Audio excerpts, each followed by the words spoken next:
біз сіздермен Хейген бағдарламасында виртуалды аватар жасауды үйренетін боламыз. Хейген деп жазамыз. Міне бірінші шықты бізде. Осы логотип Хейген видео генерация жасауға болатын. Тегін тіркеліп аламыз. Google аккаунт арқылы тіркелген оңайырақ болады. Сондықтан да тіркелетін кезде Google аккаунтты таңдайсыздар. Мен өзімнің Google аккаунтыма кіріп жатырмын. Міне осындай шығады. Осы жерден подтвердить дегенді басамыз. Міне бізде терезе ашылды.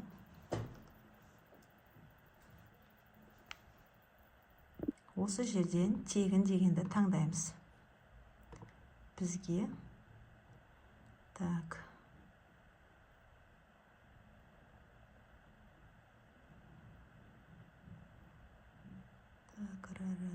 бұл жерде орыс тілі жоқ, сондықтан да ағылшын тілімен жалғастыра береміз.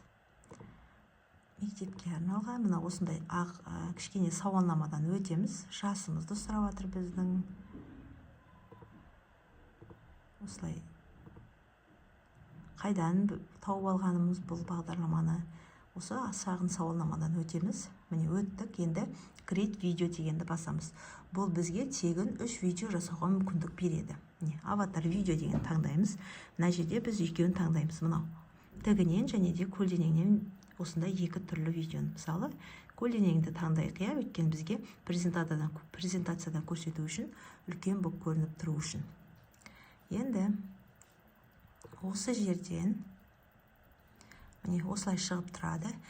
Біз мына жерден фото аватар таңдап аламыз. Өзінен де алуға болады, бірақ біз өзіміздің суретімізді аламыз. Міне upload деген батырманы басамыз. Фото таңдау. Сосын осы жерден біз өзімізге қажетті суретті таңдап аламыз. Мысалы, менде дайын тура қарап тұрған сурет бар. Сосын жиегіндегі батырманы тартып, upload батырмасын басамыз. Біздің суретіміз дұрыс деді, жалғастырамыз. Ал сенің аватарыңның аты кім дейді? Эльмира. Жасын сұрап тұр бізге, жас. Сосын гендер. Жынсын және де қандай нәсілді екен сұрап тұр. Ақ нәсілді деп жазын. Енді бізде дайын болды. Аватарымыз енді аватарымыздың үстін бассақ, бізде видеомыз басылады. Аватарымызды бастық. Суретімізді басқан кезде бізде осы мынау екінші терезеде осылай ашылады. Енді біз бұл жерде қандай сөз айтуымыз керек? Бұл виртуалды аватарымыз. Соған біз сөзімізді осы жерге қоямыз. Сіздер егер де іс-әрекетте пайдаланатын болсаңыздар, онда арнайы жасап алуға болатыныз. Немесе хабарландыру жасайтын болсаңыздар, ChatGPT-ның көмегімен өздеріңізге керекті сөзді жасап алуға болады. Бізде қазақ тілі акцентімен сөйлеу керек. Және де осы Хейгеннің бір ерекшелігі, бірнеше біздің дыбысымызды оқитын түрлері бар. Қазақ тілінде оқитын бірнеше виртуалды осындай дыбыстар бар. Сәлем, менің дауысым осындай ұнайды деп үміттенемін. Алистер, Даррен, Паул, Смус. Сәлем, менің дауысым осындай ұнайды деп үміттенемін.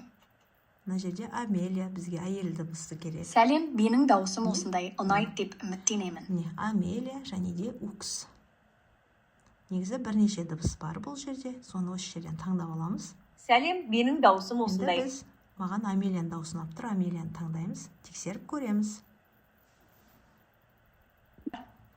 Мен виртуалды мұғалімін. Бүгін сендердің білімдеріңді тоқтатамыз. Енді бұны сақтау үшін біз видеоны сақтау үшін Submit батырмасын басамыз. Осы жерден виртуалды мұғалім номер 1 дегенді басамыз. Мен видеоларым 720, бізде MP4 видеоның форматы барлығы дұрыс шығып тұр. Submit батырмасын басамыз. Бізде мынау видеомыз сақталып жатыр. Міне, көрдіңіздер ме? Видеомыз сақталды. Міне, видеомыз сақталып жатыр. Видео толық аяқталғаннан кейін біз бұл видеоны өзіміздің жұмыс ноутбугымызға загрузить етіп аламыз. Міне, видеомыз біздің генерацияланып жатыр. 42% болды. Қазір күтеміз толық аяқталуын. Содан кейін толық аяқталғаннан кейін загрузка жасап аламыз. Ал видеомыз аяқталды, ашып қарайық. Біздің жаңағы сөзіміз 23 секунд болды. Қосамыз. Құрметті балалар, мен виртуалды мұғалімін. Бүгін сендердің білімдеріңді тексеретін боламын. Бірнеше тапсырма дайындап қойдым. Ал бастайық. Бірінші тапсырма көлеңкесін тап ойыны.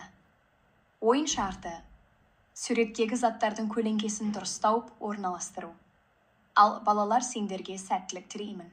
Осы видеоны біз енді download батырмасы арқылы ноутбукқа сақтап аламыз.